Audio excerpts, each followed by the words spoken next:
চিরদিনের জন্য শেষ করে দেব। বুড়িমা, আমি তো তাকে সত্যি সত্যি তাড়িয়ে দিতে চাইনি। আমি শুধু তাকে একটু ভয় দেখাতে চেয়েছিলাম।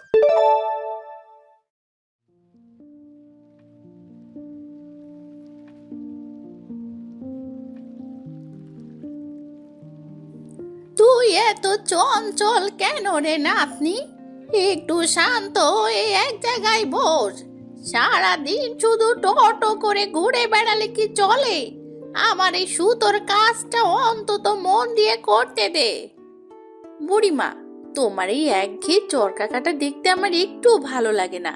প্রতিদিন একই জায়গায় বসে তুমি সাদা সাদা সুতো বুনেই যাচ্ছ, আমার বড্ড একঘেয়ে লাগে।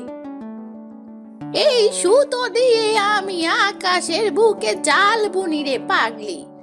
আমি যদি সুতো না কাটি তবে এই পৃথিবী নদী নালা কোথায় যাবে বলতো? গাছের পাতাগুলো তো সব মরে যাবে রে। আমি আজ নিচের এই সবুজ পৃথিবীতে যাব। তুমি আমার ছাইপাশ বুঝিয়ে আটকে রেখো না। উপর থেকে এই সবুজ মাঠ আর নীল নদীগুলো দেখলে আমার মন আর এই মেঘে টিকতে চায় না, বুঝলে বুড়ি?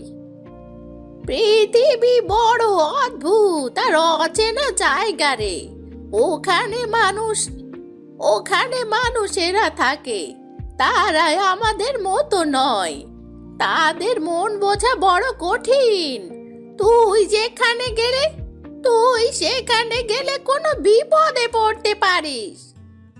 থাকুক না মানুষ, আমি তো তাদের কাছে যাচ্ছি না। আমি দূর থেকে শুধু তাদের সুন্দর সুন্দর ঘর আর রঙিন ফুলের বাগানগুলো এক নজর দেখেই আবার মেঘের রাজ্যে চলে আসব। পবন মামা সকাল থেকে খুব ক্ষেপে আছে। চারিদিকের বাতাস বড় ভারী হয়ে উঠেছে। তুই তো জানিস সে রেগে গেলে কেমন তাণ্ডব চালায়। তুই আজ কোনোভাবেই যাস নে নাতনি। আমি আমার দুই ডানায় ভর দিয়ে ঠিক তীরের মতো উড়ে চলে যাব বুড়ি। পবন মামা যত জোরেই বাতাস দিক না কেন, সে আমাকে কোনোভাবেই মাঝপথে ছুঁতেই পারবে না। নিজের খেয়াল রাখিস তাহলে, আর বেশি দূরে একদম যাস নে। পৃথিবীর সীমানার কাছাকাছি গিয়ে ফিরে আসবি।